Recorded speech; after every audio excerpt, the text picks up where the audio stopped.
우리가 예수님을 믿어서 하나님의 백성이 되고 인생의 삶을 살면서 저는 이런 생각이 듭니다. 좀 신비롭다라는 생각이 많이 듭니다. 왜 신비롭냐 하면요, 그것은 하나님께서 내 인생에 개입하신다라는 것이죠.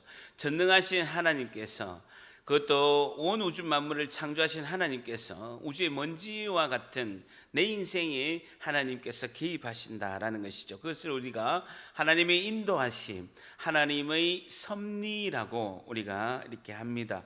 예수님을 인격적으로 만나기 전에는 내 인생을 내 뜻대로 이렇게 살았는데, 지금 신비롭게도 하나님은 내 인생의 모든 길을 열어주시고 도와주시는 은혜를 경험하게 된다라는 것이죠.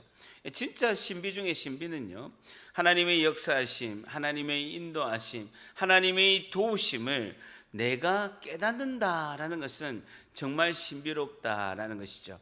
아무리 하나님께서 역사하시고 하나님께서 우리를 도우시고 하나님이 내 삶을 이끌어 가더라도 내가 그걸 깨닫지 못하는 경우가 많이 있는데, 신비 중에 신비는 우리가 하나님의 역사하심을 깨닫는다라는 것이죠. 이것을 경험할 때 우리는 더욱더 하나님의 인도하심을 기대하고 그것을 간구하는 기도도 하고 우리의 믿음이 자라는 것을 볼 수가 있습니다. 하루하루 하나님께 순종함을 배워가면서 순종을 실천하는 삶을 우리가 살아가게 되는 것이죠.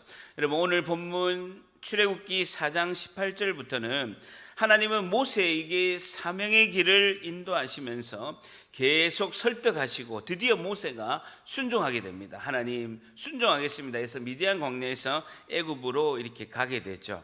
하나님은 이스라엘 백성을 구원하기 위해서 모세를 부르시고 마침내 하나님 말씀에 순종하기 위해서 모세는 미디안 광야에서 애굽으로 가는 순종의 길을 가게 됩니다.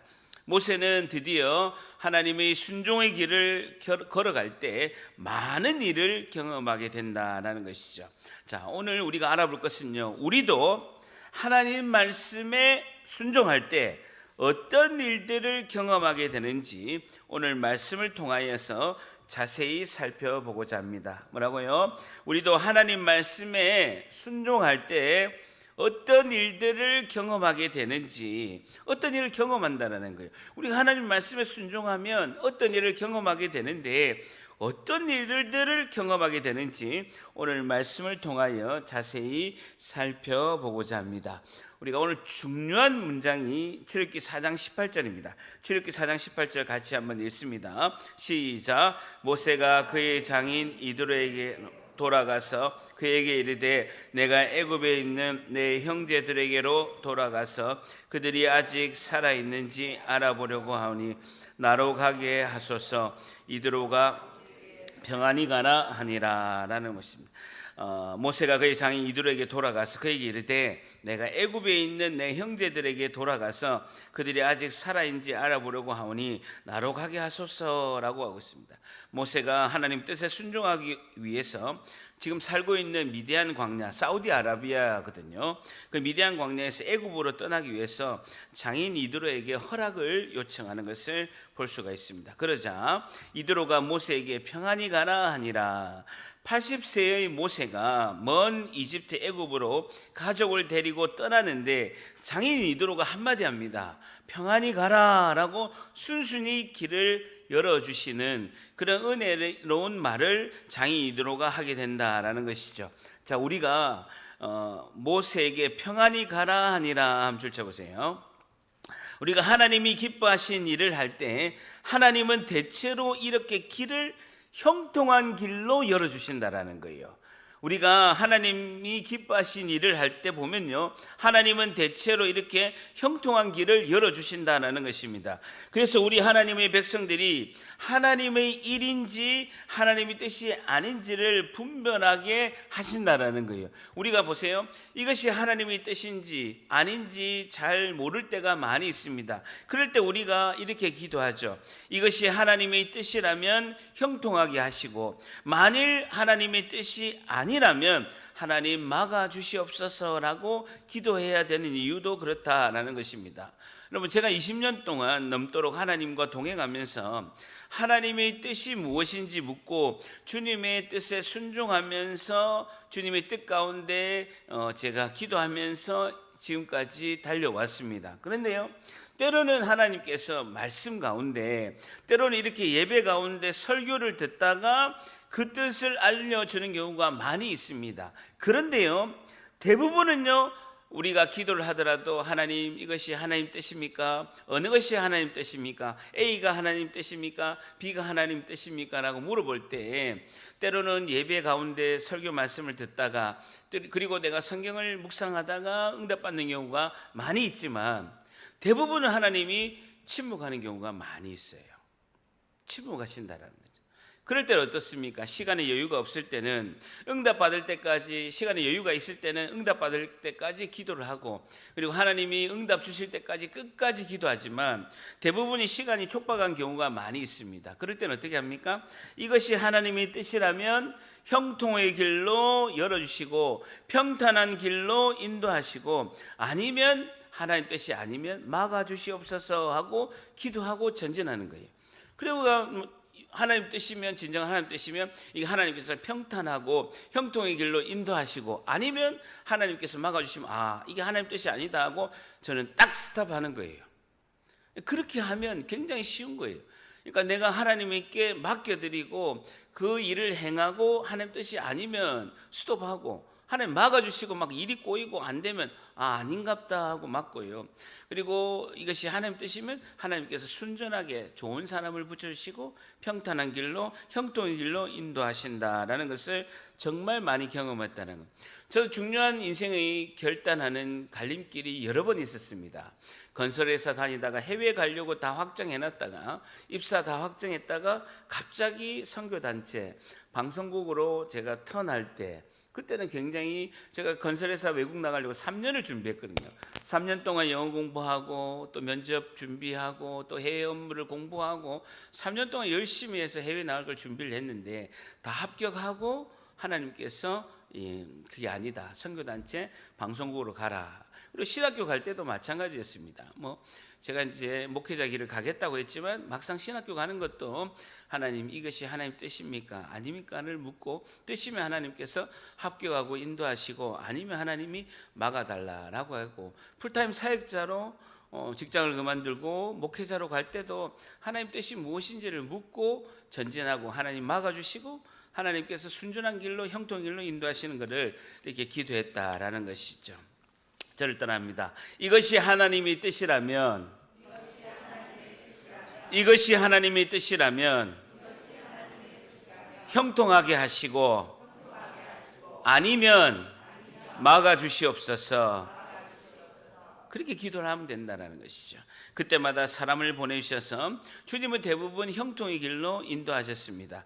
대부분은 순종할 때 하나님께서 형통의 길로 인도하시는데, 아주 드물게 영적으로 방해하고 고난이 있을 수도 있다는 거. 아주 드물게 10번이면 9번은 하나님이 형통의 길로 인도하시는데, 그것이 하나님의 뜻이라도 아주 드물게 이제 고난이 찾아올 수도 있다는 것입니다. 그러면 하나님 일을 하고 하나님께 순종할 때 고난이 만약에 온다면, 이것이 하나님의 뜻이고 하나님께서 인도하신다고 라면 하나님 평안과 화평의 은혜를 인도하시고 고난을 잘 감당할 수 있도록 은혜를 달라라고 기도하는 것이죠.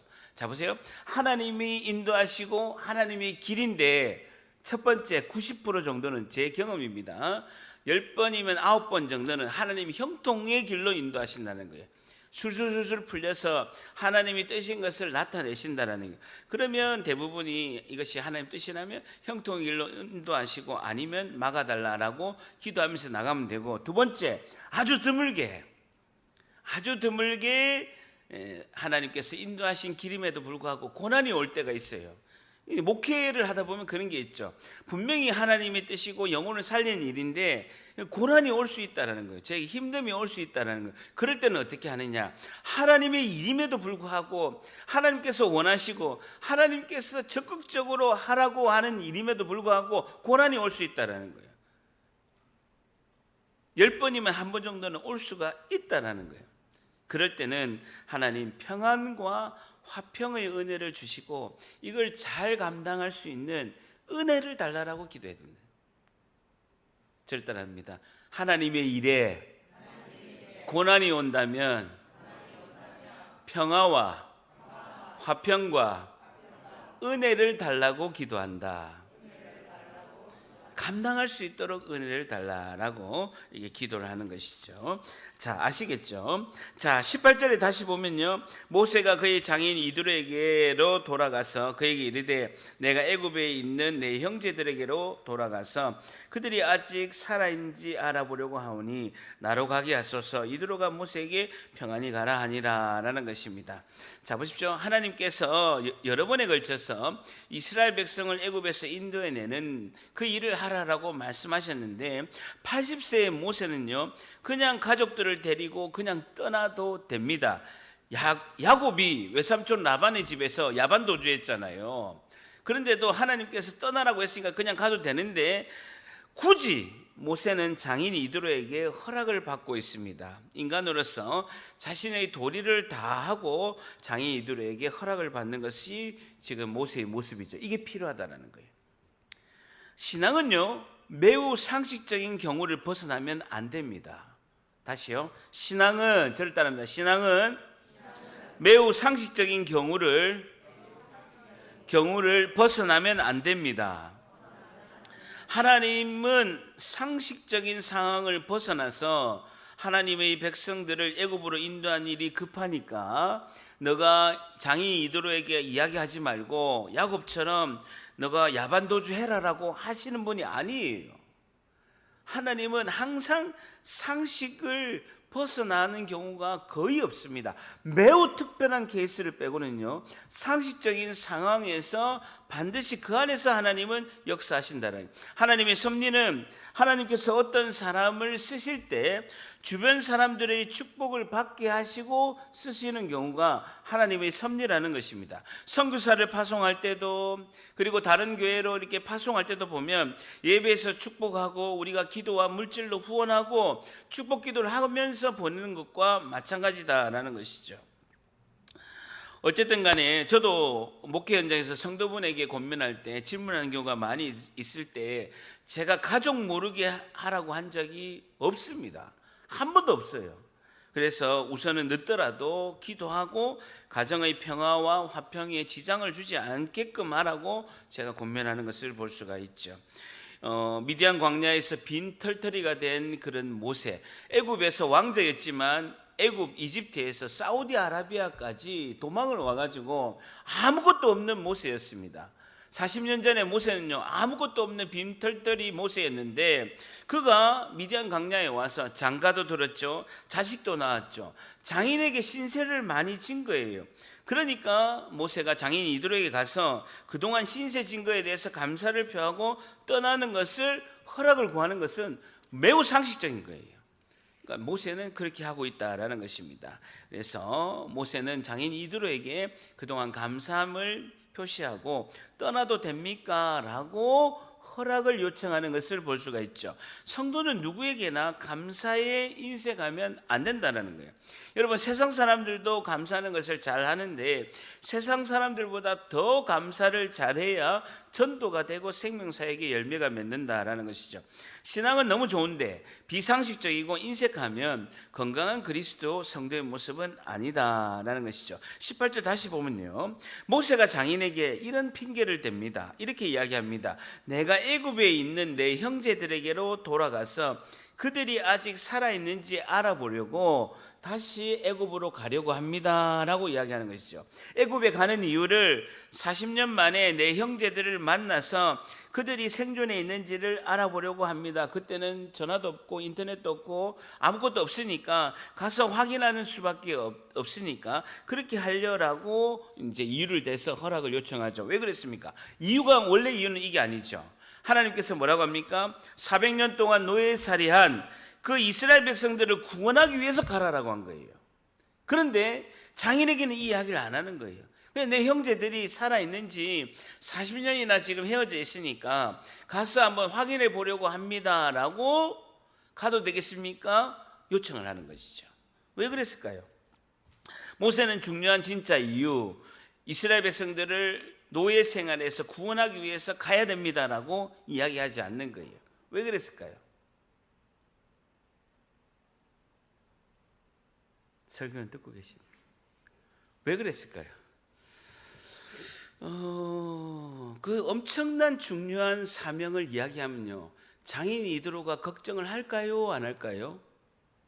200만 명을 이끌어내서 그 세계 최강국의 애굽의 바로와 맞서 가지고 200만 명을 그 인도해서 그 200만 명을 다 리더로서 통제해서 다 이끌어 가야 된다, 그 일을 하러 갑니다 하면 장인 이드로가 얼마나 걱정하겠습니까?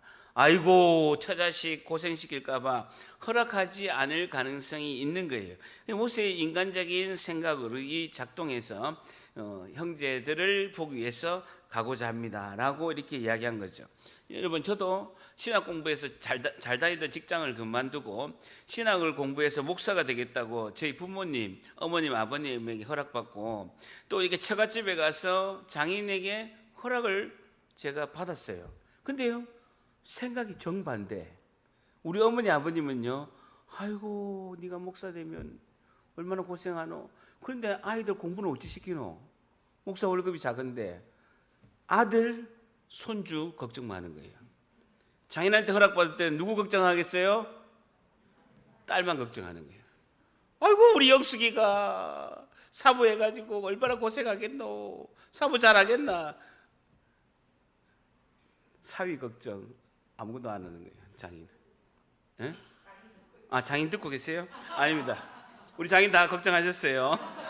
지금 라이브로 듣고 계십니다. 우리 장인은 인자하시고 노하기를 더디하시고 너무나 자비로우시고 풍성하신 분이기 때문에 반드시 제 걱정도 했을 줄 믿습니다. 근데 왜 저만 그때 못 들었죠?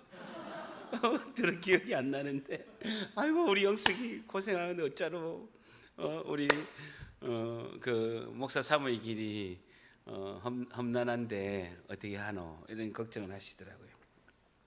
보고 계시는구나. 깜빡했어요. 어쨌든 하나님은 이런 그 모세가 장인에게 하는 이야기를 책망하지 않으시고 그 이드로의 입을 통해서 평안히 가라라고 인도하셨다라는 것이죠. 그럼에도 불구하고 19절 보세요. 아직은 두려운 마음이 있는 모세에게 19절에 보면 여호와께서 미디안에서 모세에게 직접 이렇게 이야기하십니다. 줄 쳐보세요. 애굽으로 돌아가라. 내 목숨을 노리던 자. 줄 쳐보세요. 투투모세 3세죠. 투투모세 3세 그 왕이 40년 전에 너의 라이벌, 너와 정적이었던, 너와 왕권을 차지하기 위해서 경쟁했던 그 투투모스 3세가 죽었노라 라고, 애굽으로 돌아가도 좋다라고 하나님께서 두려워하는 마음이 있는 모세에게 말씀하십니다. 장인이 모세에게 허락을 했죠. 하나님께서 모세에게 애굽으로 돌아가라, 너희 정적 라이벌 투투모세 3세가 죽었다라고 알려주시는 겁니다. 하나님은 모세를 그리고 우리의 마음을 너무나 잘 아시기 때문에 그렇게 말씀하신 거죠. 모세는 트라우마가 있는 거예요. 40년 전에 그 트라우마, 자신의 왕의 자리의 권력을 다퉜던 그 라이벌 투투모스 3세가 자기가 가면 자기를 죽일 것이다 라고 두려움이 여전히 있었던 것이죠. 근데 하나님께서 안심해라, 내 목숨을 노리던 투투모스 3세가 죽었노라 라고 이야기하십니다. 이것이 하나님이 역사하시는 방법이고 하나님의 섭리고, 우리의 두려움의 대상을 하나님께서 없애주셔서 하나님이 형통한 길로 열어주시는 것이 하나님의 방법이다라는 것이죠. 여러분 보세요. 예수님이 태어나셨을 때 헤롯이 미친 거예요. 동방박사가 와서 이 왕이 될 사람이 태어났다고 하니까 헤롯이 미친 거예요. 그래서 어떻게 했습니까? 2살 이하의 모든 아기를 다 죽이라 한 거예요. 그래서 예수님께서 할 수 없이 애굽으로 피신을 가시게 됩니다. 애굽으로 피신을 가셔서 그 헤롯이 죽고 난 뒤에 마태복음 2장 19절, 마태복음 2장 20절에 보면 헤롯이 죽은 후에 주의 사자 천사가 애굽에서 요셉에게 현몽하여 이르되 일어나 아기와 그의 어머니를 데리고 이스라엘 땅으로 가라. 아기의 목숨을 찾던 자 헤롯이 죽었느니라 하시니라고, 그때하고 이거 비슷한 상황으로 있게 되는 것이죠. 자, 어쨌든 하나님께서는 하나님의 백성이 하나님 말씀에 순종할 때 형통의 길로 인도하신다라는 것이죠. 이드로가 허락을 하고 그리고 투투모스 3세가 죽었음을 말씀하셔서 형통한 길을 인도하신다라는 거죠. 오늘 우리에게 주시는 첫 번째 교훈은요, 하나님은 성도가 주님의 뜻에 순종할 때, 성도가 주님의 뜻에 순종할 때 형통의 길을 열어주십니다. 형통의 길을 열어주십니다 라는 것이죠. 하나님은 성도가 주님의 뜻에 순종할 때 형통의 길을 열어주신다라는 것이죠. 장인이드로가 반대하는 것을 평안하게 가라고 허락하고, 그리고 모세를 공격하려고 했던 투투모스 3세가 죽게 되는 그런 형통의 길을 하나님이 열어주신다라는 거죠. 이것을 어려운 신학 용어로 뭐라고 하냐면요, 우리 하나님은 단도리의 왕이다라는 것이죠. 단도리의 왕이시다. 단도리가 여러분 뭔지 모르시면요, 사전 찾아보시면 준비라고 이렇게 나와 있습니다. 준비하다, 도우다라는 뜻이죠. 우리가 주님의 뜻에 순종할 때 하나님께서 우리 앞길을 형통한 길로 인도하실 줄 믿습니다. 자, 20절 같이 한번 읽습니다. 20절 시작. 모세가 그의 아내와 아들들을 나귀에 태우고 애굽으로 돌아가는데 모세가 하나님의 지팡이를 손에 잡았다. 모세가 하나님의 지팡이를 손에 잡았더라. 모세가 순종할 때 모세의 지팡이가 하나님의 지팡이로 바뀌게 된다라고 지난주에 강조를 했죠. 양떼를 몰던 그 흔한 막대기, 그 흔한 지팡이가 삶의 어디에서나 볼 수 있는 그 삶의 도구가 하나님께 순종했더니 모세의 지팡이가 하나님의 지팡이로 된 거다라는 것이죠. 모세의 그 지팡이를 뭐라고 했습니까? 나의 재능, 나의 시간, 나의 몸을 하나님께 드릴 때 그것이 하나님께서 하나님 나라와 하나님의 영광을 위해서 하나님의 지팡이가 될 줄 믿습니다. 이것이 내 이기적인 목적을 사용하게 되면 단순히 나의 재능, 나의 도구가 되지만 그것이 주님께 드려지면 하나님의 영광과 하나님 나라를 위해서 쓰여지는 하나님의 지팡이가 된다라는 것이죠. 여러분, 물질과 재물도 마찬가지입니다. 재물을 내 마음대로 쓰면 그냥 의미를 상실한 내 재물이 되게 되는데, 그 물질을 하나님 뜻대로 사용하게 되면 하나님 나라를 위하여 하나님의 영광을 위해서 쓰여지면 하나님의 지팡이가 된다라는 것이죠. 자, 그러면서 21절 같이 있습니다. 시작. 여호와께서 모세에게 이르시되 내가 애굽으로 돌아가거든 내가 내 손에 준 적을 바로 앞에서 다 행해라. 그러나 내 완악하게 한즉 그가 백성을 보내주지 아니하리니라는 것입니다. 내가 내게 준 이적 줄쳐봅시오. 그래서 지팡이를 가지고 이제부터 하나님께서 기적을 행할 것이다 라고 말씀하고 계시죠. 지팡이를 가지고 이제부터 하나님께, 지팡이의 의미가 있는 게 아니에요 여러분. 지팡이의 의미가 있는 게 아니고 지팡이를 가지고 이제부터 하나님께서 그 지팡이를 가지고 기적을 행할 것이다 라고 말씀한 것이죠. 모세의 지팡이가 하나님의 지팡이로, 기적의 도구로, 능력의 도구로 사용하실 것이다 라고 말씀하고 있습니다. 자, 그리고요, 그러나 내가 그의 마음을 완악하게 한즉 그가 백성을 보내주지는 아니할 것이다 라고 하고 있습니다. 모세가 기적을 행하는 과정에 있어서 하나님께서 이집트 왕 파라오의 마음을 완악하게, 강팍하게 하심으로 바로가, 이집트 왕 바로가 모세 너에게 저항할 것이다 라는 것을 알려주는 것입니다. 그의 마음 동그라미 쳐보세요. 그의 마음 내가 그의 마음을 완악하게 한즉, 그의 마음은요, 그가 누구냐면요, 투투모스 3세의 아들 아메노텝 2세입니다. 이제 모세와 이제 마주하게 될 그 왕은요, 아메노텝 2세가 투투모스 3세가 죽고 나서 이집트 역사에 보면요, 실제로 BC 1446년에 왕이 아메노텝 2세가 왕이 되었다라는 것입니다. 그의 마음, 아메노텝 2세의 왕이 완악하게 한즉, 결과적으로는요, 바로가 스스로 마음이 완악하게 된 것을 하나님이 그냥 놔두셨다라는 거죠. 하나님 그냥 놔두셨다라는 것이죠. 완악하게 시작한 것은 이집트 바로가 한 것이고 하나님은 결과적으로 놔두셨다라는 것입니다.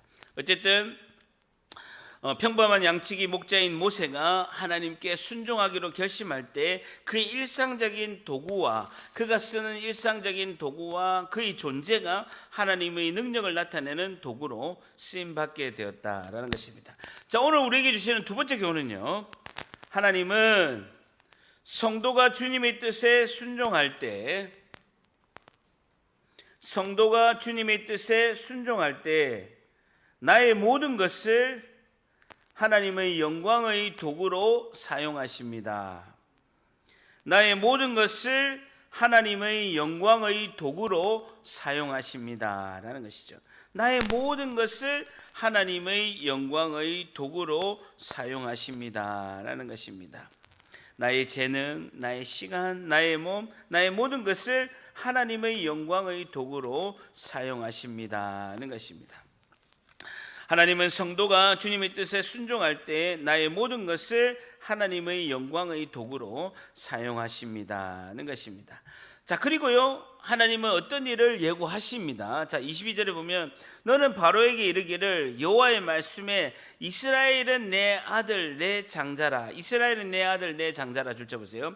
하나님은 이스라엘 민족이 하나님의 아들 장자와 같은 존재임을 말씀하십니다. 이것은 왜 장자를 강조하냐면요, 10번째 재앙 장자의 죽음이 있을 것임을 강조하기 위해서 이스라엘은 내 아들 장자다, 하나님의 아들 장자와 같은 존재가 이스라엘 민족이다 라고 말씀하십니다. 자, 그러면서 23절에 내가 내게 이르기를 내 아들을 보내주어 나를 섬기게 하라 하여도 내가 보내주기를 거절하니 내가 내 아들 내 장자를 죽이리라 하셨다 하라 하시니라 라는 것입니다. 이 말은 무슨 말이냐면요, 이집트 왕 바로에게 이스라엘 백성을 놓아주지 않으면 모세를 통해서 심판할 것인데, 그 심판의 증거가 10번째 재앙인 그 아메노텝 2세 왕의 장자가 죽을 것임을 예언해라, 이야기해라 라고 말하는 거예요. 다시 가서 당신 왕의 아들, 첫 번째 아들 장자가 죽을 것이다.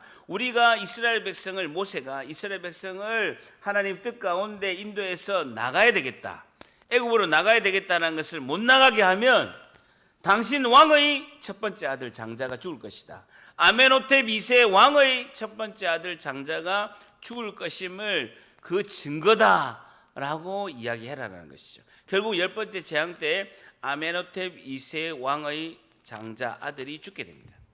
이집트 역사에 쓰여 있을까요, 없을까요? 쓰여 있어요. 두 가지 증거.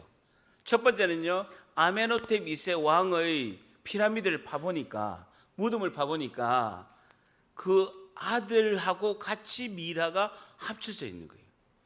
아메노텝 2세의 무덤을 딱 보니까 아메노텝 2세 왕의 그런 미라, 그 당시에 수천 년 동안 썩지 않게끔 미라가 이렇게 딱 있었는데, 미라가 자기 혼자만 있는 게 아니고 자기 옆에 아들의 미라와 같이 있는 거예요.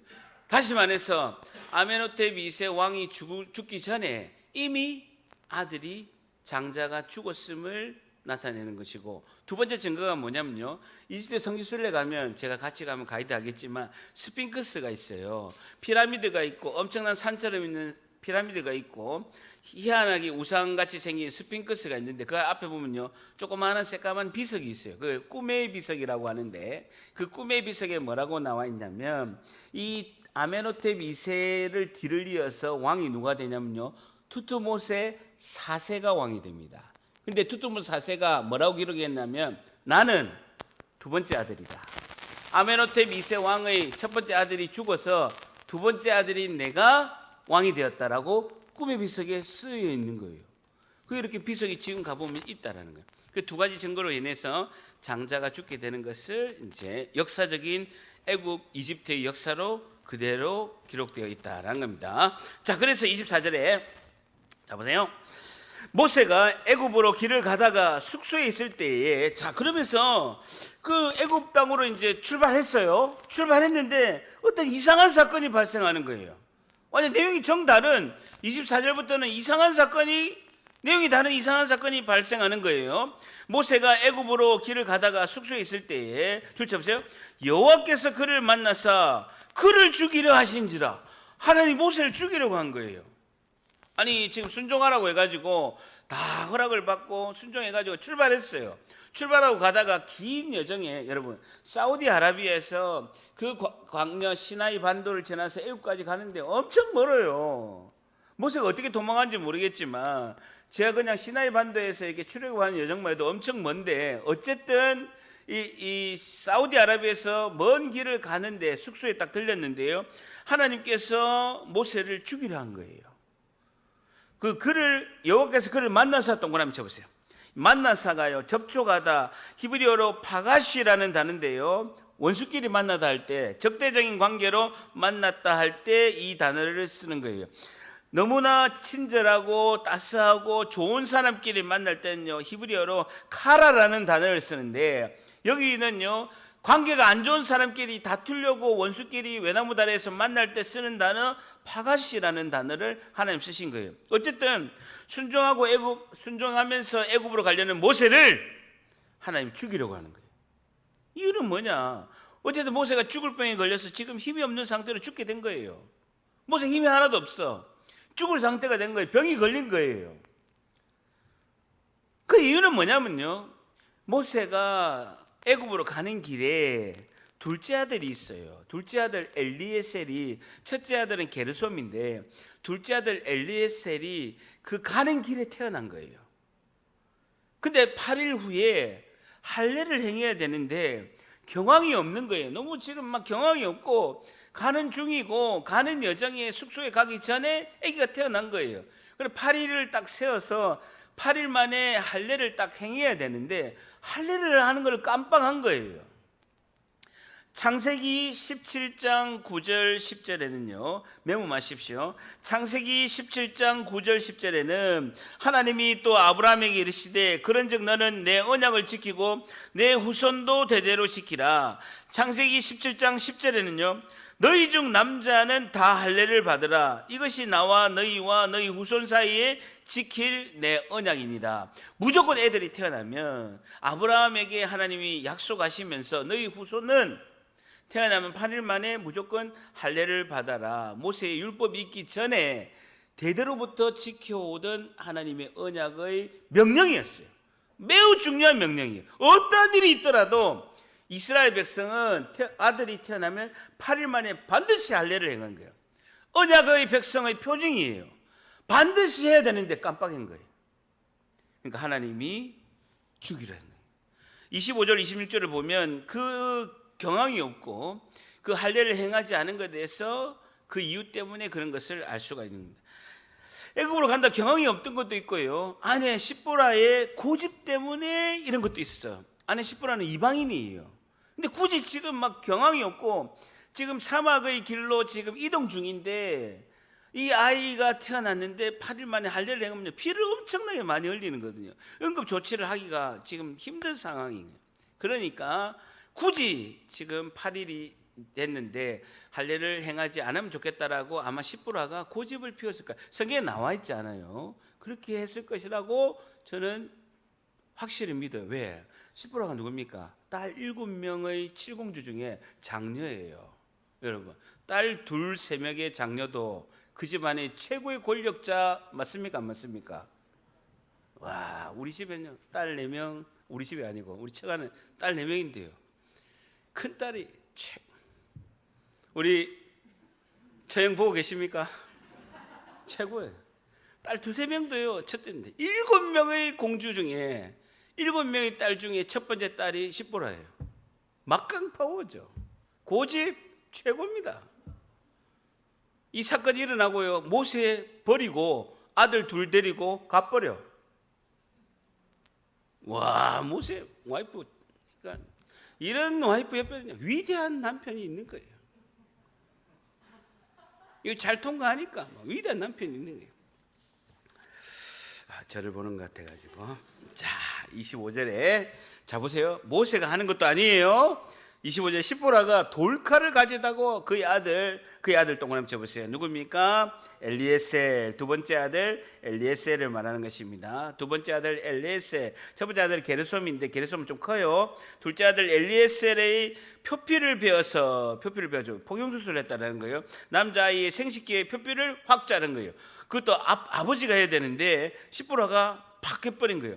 그리고 그 표피를 베어가지고 모세의 발밑에다가 탁, 모세가 지금 죽을 병에 걸려가 힘이 없는데 모세의 발밑에다가 갖다 대면 이르기를, 둘째 보세요. 당신은 참으로 내게 피난편 동그라미 써요.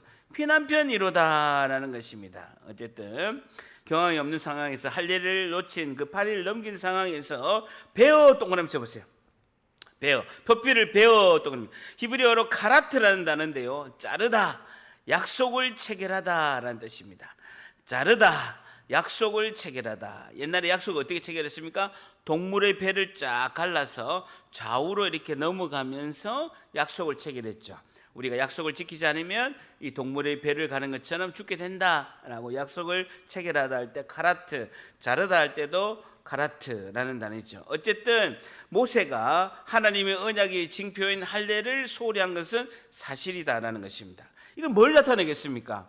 여러분, 하나님은요, 순종의 길을 걸어갈 때 우유부단한 그런 행동을 하면 안 된다라는 심각한 경고를 하는 거예요. 다시 보세요.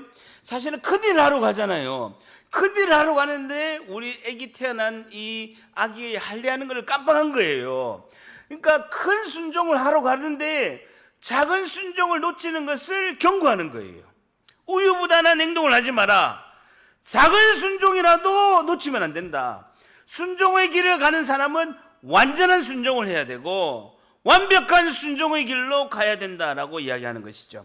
아무리 사소한 순종이라도 소홀히 하면 큰 죄가 되니까 리더는 하나님의 말씀에 완전히 순종하도록 노력해야 된다라는 것입니다. 오늘 우리에게 주시는 마지막 교훈은요, 하나님은 성도가 주님의 뜻에 순종할 때, 성도가 주님의 뜻에 순종할 때 보다 철저한 순종을 원하십니다. 보다 철저한 순종을 원하십니다. 하나님은 성도가 주님의 뜻에 순종할 때 보다 철저한 순종을 원하십니다라는 것이죠. 보다 철저한 순종을 원하십니다. 하나님은 순종의 길을, 하나님은 성도가 주님의 뜻에 순종할 때 보다 철저한 순종을 원하십니다라는 것이죠. 순종의 길을 걸어갈 때, 우리가 순종의 길을 걸어갈 때 우유부단한 행동을 심각하게 경고하시고 모세로 하여금 아무리 사소한 순종이라도 소홀히 하면 큰 죄가 된다라고 하나님이 교육하고 있는 것이죠. 그러니까 순종의 길에 나선 모세에게 하나님은 더 철저한 순종을 요구하시는 하나님의 뜻을 알 수 있다라는 것입니다. 자, 26절에 여호와께서 그를 놓아주시니라. 줄쳐 보세요. 놓아주시니라. 놓아주시니라 동그라미 쳐보세요. 히브리어로 라파. 라파가 뭡니까? 치료하시다라는. 라파의 하나님 뭡니까? 치료하시는 하나님. 여호와께서 이제서야 할례를 행하니까 라파에 치료하시는 은혜를 베푸신다. 그때 십보라가 피난편 동그라미 25절에도 피난편, 26절에도 피난편이라는 것이죠. 피난편하면 할례 때문이었더라라는 것입니다. 모세가 죽을 병에 걸렸는데 둘째 아들 엘리에셀의 할례를 행하자 모세가 병이 나은 거예요. 소생하게 된 것이라는 겁니다. 왜 피난편이라 했냐는 것이죠. 피난편은요, 할례를 행할 때 애들이 그 돌칼로, 부싯돌로 이렇게 생식기 표피를 탁 자르니까요, 피를 많이 흘리게 되는 거예요. 그러니까 할례 행하는 과정에서 피를 많이 흘렸고 그 피를 많이 흘린 것을 상황에서 남편 모세가 살아나게 되었다라는 것이죠. 그러니까 십보라는요, 이해가 안 되는 지금 할례 의식이에요. 왜? 십보라는 이방인이거든요. 이방인이기 때문에 어린아이를, 그 조그마한 어린아이를 8일 만에 할례를 행하는 것도 그냥 이해가 안 되는 거예요. 그러니까 이해가 안 되니까 이해가 안 되지. 고집세지. 집안에서 권세 짱이지.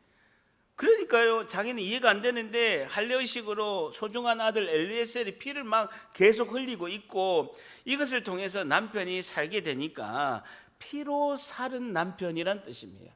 피로 살은 남편, 피로 살게 된 남편이라는 의미로 피난편이다라고 이렇게 했다라는 것이죠. 어쨌든 이 사건 이후에 십보라는요, 화가 나가지고 두 아들 데리고 미디안 자기 집으로 가버립니다. 모세 혼자 가요.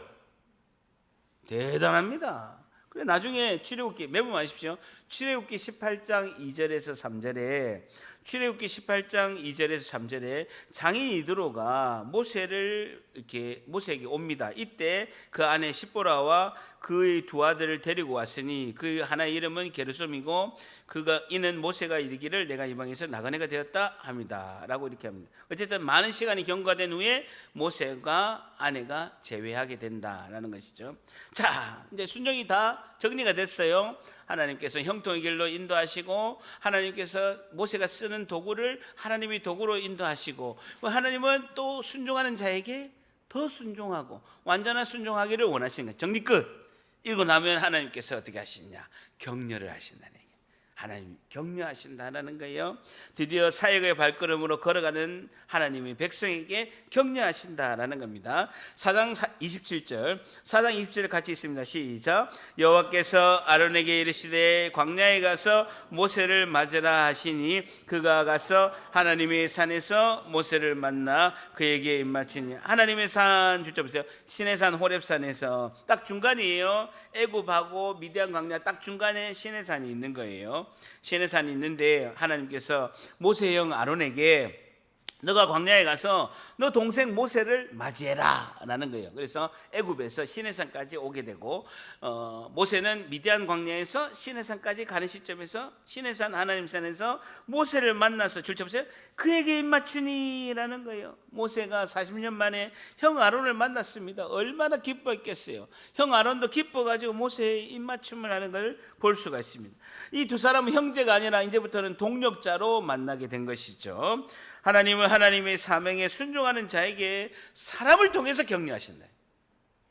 하나님은 순종하는 자에게 사람을 통하여 격려하십니다. 목회의 길이 보면요 어려워요. 그러니까 제가 직장생활 23년 했잖아요. 뭐 이제 목회자 길까지 하면요 한 30년 하면요 뭐 일은요 어렵지가 않아요. 그리고 다 시스템이 하고 또 시키면 되는 거예요. 목회는요 늘 긴장해야 돼. 언제 터질지 몰라. 항상 긴장해야 돼. 근데요 사람을 통해서 격려하시는 거예요. 사람을 통해서 하나님의 음성을 듣게 하시고 격려하신 은혜를 주신다라는 거예요. 어쨌든 견고하게 하나님 일을 할 수 있는 동력자를 주시고 힘을 낼 수 있는 격려를 하신다라는 겁니다. 여러분 저도요 교회 많은 일이 있습니다. 여러분 우리 교회가 그냥 이렇게 돌아간다 보이도요 많은 일을 합니다. 봉사 헌신하고 돌봄하고요 재정 이거 다 저 혼자 감당하면 감당이 안 됩니다. 좀 있으면 식사할 거잖아요. 제가 밥 준비부터 하고 시장 보고 뭐 다 하고 이거 다 하려면요 감당이 안 되죠. 근데 집사님들을 통해서 그리고 또 셀리들을 통해서 같이 동력하게 하시고 서로 이제 격려하고 교회가 은혜롭게 이렇게 운영이 되는 것이죠. 그러니까 하나님은 주님의 뜻에 순종할 때 동력자를 보내주셔서 격려하실 줄 믿습니다. 자 28절에 보세요. 모세가 여호와께서 자기에게 분부하여 보내신 모든 말씀과 그동안에 이렇게 하라라고 하는 말씀과 여호와께서 자기에게 명령하신 모든 이적이 있잖아요. 그 이적을 아론에게 이렇게 알려주게 됩니다.